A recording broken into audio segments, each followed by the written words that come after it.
Hello students, আজকে তোমাদের জন্য ক্লাস 6-এর প্রশ্নবিচিত্রা 2025-এর ম্যাথমেটিক্সের মডেল কোশ্চেন পেপার 1 আলোচনা করব। এর জন্য তোমরা পেজ নম্বর 158টা খুলবে। স্কুলের নাম হচ্ছে আলিপুরদুয়ার হাই স্কুল। প্রথমে দেখো, একের যে কোশ্চেনটা দিয়েছে সঠিক উত্তরটি নির্বাচন করতে বলেছে। একের কোশ্চেন, এক অংশ সমান কত? দেখো, এক অংশ মানে 100%, অর্থাৎ ডি এর উত্তরটা সঠিক। এরপর দেখো, প্রদত্ত কাগজটিতে দাগ বরাবর কাটলে পাবো সমবাহুত্রিভুজ, বিষমবাহুত্রিভুজ, সমকোণী ত্রিভুজ, সমকোণী সমদ্বিবাহু ত্রিভুজ। অবশ্যই এটা সমকোণী ত্রিভুজ পাবো।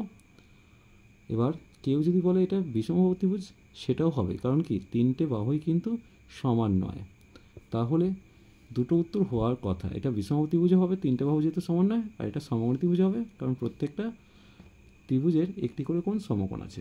এরপর দেখে নেব 24, 36 ও 54 লসাগু কত।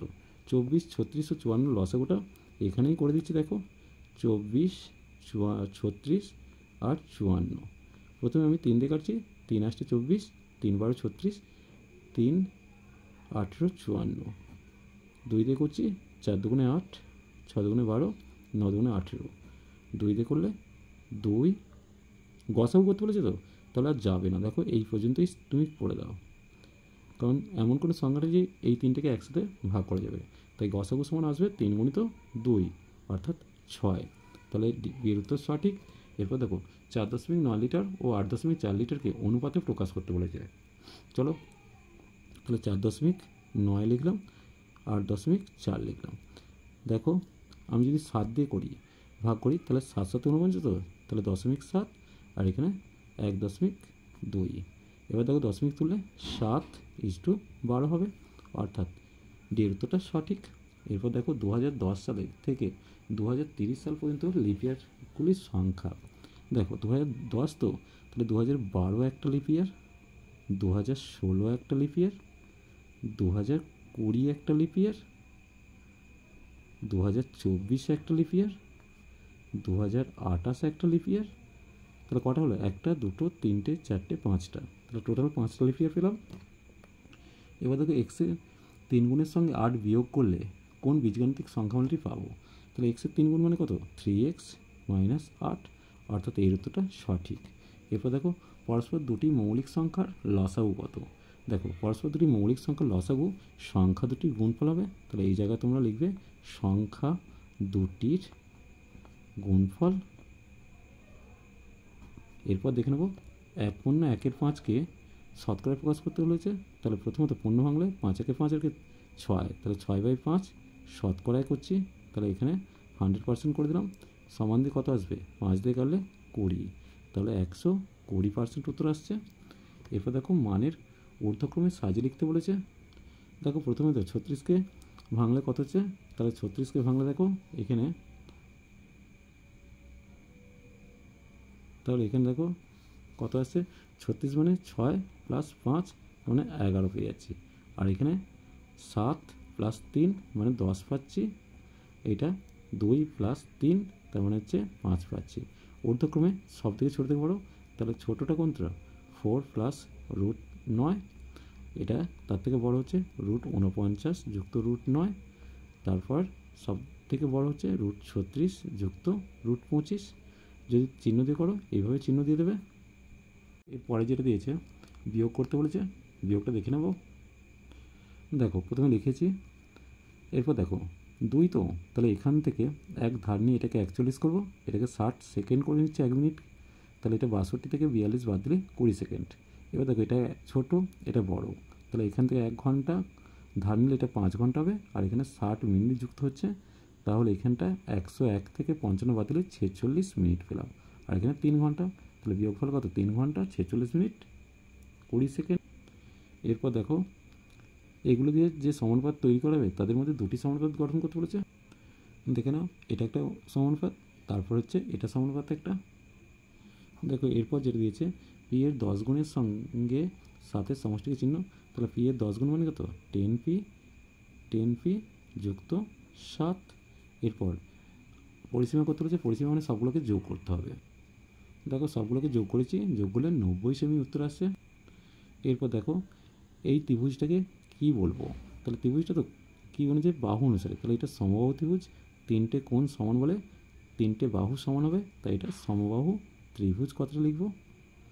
এরপর দেখে নেব আর এটা কি হচ্ছে, কোন সম্পূর্ণ ত্রিভুজটিকে সমকোণী কী বলবো, সমদ্বিবাহু ত্রিভুজ বলবো, তাহলে এটা সমদ্বিবাহু কথাটা লিখবে। এরপর দেখে নেব 3 দাগের অঙ্কগুলো। প্রথমে গ্রন্থাগারের অঙ্কটা দিয়েছে, দেখে নেব কত। দেখো 729কে ভেঙেছি 3 দিয়ে ভাগ করলে 243, আবার 3 দিয়ে ভাগ করলে 81, 3 দিয়ে ভাগ করলে 27, 3 দিয়ে ভাগ করে 9, 3 দিয়ে ভাগ করে 3। তাহলে √7 729 সমান কত আসে, √7 সব 3গুলো লিখে দিচ্ছি। তাহলে √3 স্কোয়ার গুণিত 3 স্কোয়ার গুণিত 3 স্কোয়ার, তাহলে 3 গুণিত 3 গুণিত 3 অর্থাৎ 27। তাহলে গ্রন্থাগারের সদস্যের সংখ্যা কত, 27 জন। এরপর দেখো পাঠ্য বই গল্প বইয়ের অনুপাত্র দিয়েছে, পাঠ্য বই যদি 28 হয় গল্পের বইয়ের সংখ্যা কত। দেখো গল্পের বই বাই পাঠ্য বই, প্রথমে পাঠ্য বই বাই গল্পের বই সমান 4/3। পাঠ্য বইটা 28 আর গল্পের বই নিচে লিখেছি 4/3, 4 দিয়ে 28কে কেটে 7 পেলাম। তাহলে গল্পের বই সমান কত, 3 7 21টি, গল্পের বই সংখ্যা হচ্ছে 21টি। এরপর দেখে নেব ঘন্টার অঙ্ক দিয়েছে, দেখে নেব এই অঙ্কটা কীভাবে হয়। দেখো প্রথমে লসাগু করেছি, লসাগু করার আগে 1 ঘন্টা 60 মিনিট, 1 ঘন্টা 15 মিনিট নয়, মাঝে 1 ঘন্টা ছিল সেটা হচ্ছে 60 মিনিট, আর তার আগে 45 ছিল, সেটা কিছু করার দরকার নেই। 1 ঘন্টা 60 মিনিট, 1 ঘন্টা 15 মিনিট মানে 75 মিনিট, 1 ঘন্টা 30 মানে 90 মিনিট। সবগুলো লসাগু করলাম, লসাগুর মানটা আসছে 900। 900 কী আসবে, 900 মিনিট, তো সেটাকে ঘন্টায় প্রকাশ করবো। 60 দিয়ে ভাগ করলে পেয়ে গেলাম 15 ঘন্টা। তাহলে বেলা 12টা থেকে 15 ঘন্টা মানে কত, রাত 3টের সময় ঘন্টাগুলো আবার একসঙ্গে বাজবে। এরপর দেখো খাওয়ার খরচটা 10% বাড়িয়েছে, অন্যান্য খরচ 16% কমিয়েছে, মোট মাসিক খরচ বাড়বে না কমবে হিসাব করতে বলেছে। তাহলে খাওয়ার খরচ বেড়েছে 4750-এর 10%, তাহলে 4750 গুণিত 10/100, 0 কাটলাম 0 কাটলাম, 475 টাকা বেড়েছে। অন্যান্য খরচ কমেছে, তাহলে 5900 গুণিত 16%, তাহলে 5900 গুণিত 16/100, 2 কেটে দিয়ে 940 টাকা কমেছে।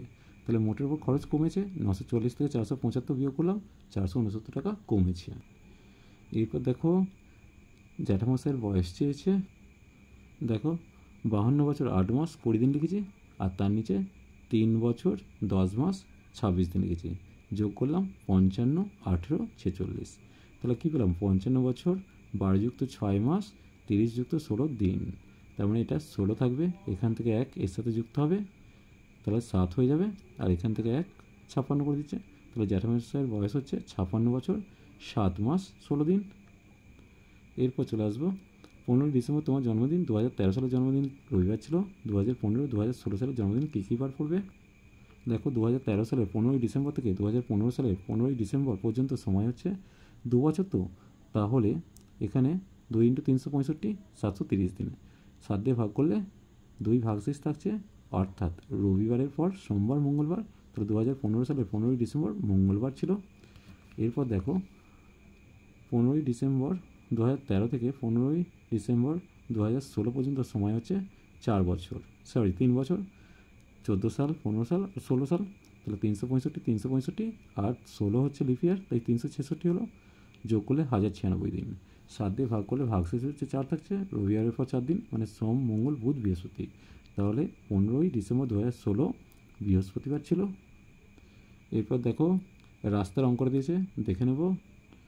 দেখো মোট রাস্তা এটা 25 দিনে এইটুকুটা তৈরি হয়েছে, বাকি হচ্ছে বিয়োগ করলে পাবো, বাকি দিনে তৈরি হবে। তাহলে পূর্ণ বাংলা 371/15, আর এটা কাটাকুটি করে 55/3 পেলাম, ভাজিত 8 হলো। তাহলে পূর্ণ ভেঙে এটা লসাগু হলো 15, তাহলে 371 - 275 পেয়ে যাচ্ছি কত, 96/15, আর এটা গণিত দিয়ে 1/8 করে দিলাম। 8 দিয়ে কেটে কত হলো, ওপরে 12 নিচে 15 আছে, 3 দিয়ে কেটে ওপরে 4 নিচে 5 পেলাম, অর্থাৎ 4-এর 5 পাচ্ছি। তাহলে প্রতিদিন 4/5 কিমি রাস্তা তৈরি করবেন। এরপর দেখো সংখ্যার কাছে যোগ করতে বলেছে, দেখে নেব। দেখো প্রথমে কী করতে বলেছে, 0 থেকে -7 ঘর যেতে বলেছে, আবার সেখান থেকে -2 ঘর, তার মানে 0 থেকে -9 ঘরে গেলাম, তাহলে যোগফল কত, -9। এরপর যে অঙ্কটা যোগফল করতে বলেছে দেখে নেব। দেখো যোগফল আকারে লিখেছি, তাহলে প্রথম দুটো একই চিহ্ন, তাই -26 হলো, আর +21 করলাম, বিপরীত চিহ্ন বিয়োগ হবে, তাহলে এখানে কত হবে, -5 উত্তর আসবে। এর পাশাপাশি আরেকটা দিয়েছে দেখো এইটা, তাহলে এখানে লিখলাম প্রথম অঙ্কটা, তাহলে -5 প্লাস -7-এর বিপরীত হচ্ছে +7, এটা রেখে দিলাম। তাহলে এই জায়গাটা কী আসছে, দেখো এই দুটো চিহ্ন বিপরীত, তো তাহলে বিয়োগ হবে। 7 থেকে 5 বাদ দিলে 2, আর এটা প্লাস প্লাস হবে, তাহলে +7 উত্তর আসছে। ছবি একটা দিয়েছে দেখো, এমএনকে কী বলবো, জ্যা, এবি কী বলবো, বৃত্তের ব্যাস, আর SORটা হচ্ছে SOR, এটা হচ্ছে বৃত্ত কলা। এরপর দেখো চাঁদার সাহায্যে 187 ডিগ্রি কোণ অঙ্কন করতে বলেছে। দেখো প্রথম কথা 187, তো তাহলে তুমি 360 ডিগ্রি থেকে 187 বিয়োগ করবে, যেটা হবে সেটা এদিকে আনবে, তাহলে তোমার এসে যাবে 187 ডিগ্রি। এর পাশাপাশি একটি সমত্রিভুজে কটি প্রতিসম অক্ষ আছে তার চিত্র দিয়ে অঙ্কন দেবে। তাহলে দেখো এটা তোমরা পেন্সিলে করে আঁকবে স্কেল দিয়ে। তাহলে একটা সমত্রিভুজ আঁকলাম, প্রতিসম অক্ষ, তাহলে একটি আছে, দুটি আছে, আর তিনটি আছে। তাহলে এটা হচ্ছে প্রতিসম অক্ষ, তিনটি আছে। এরপর দেখো যেগুলো আছে তোমরা পারবে, কোনো সমস্যা থাকলে অবশ্যই কমেন্ট সেকশানে জানাবে।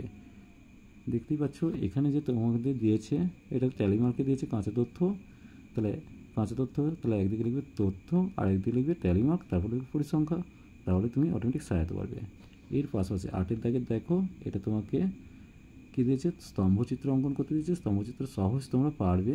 এরপর একটা দেখো স্তম্ভচিত্র দিয়েছে, সেখান থেকে তোমাদের এর মানগুলো, যেমন কোন সালে সবচেয়ে বেশি ছাত্র পরীক্ষা দিয়েছে। দেখতে পাচ্ছি 2023 সালে সবচেয়ে বেশি ছাত্র পরীক্ষা দিয়েছে। কোন সালে সবচেয়ে কম দিয়েছে, 2021 সালে। 2022 সালে কতজন পরীক্ষা দিয়েছে, 2022 সালে দেখো এইটা কার সঙ্গে সমান হচ্ছে, এটা আশা করছি এটার সঙ্গে, যেমন 110 জন।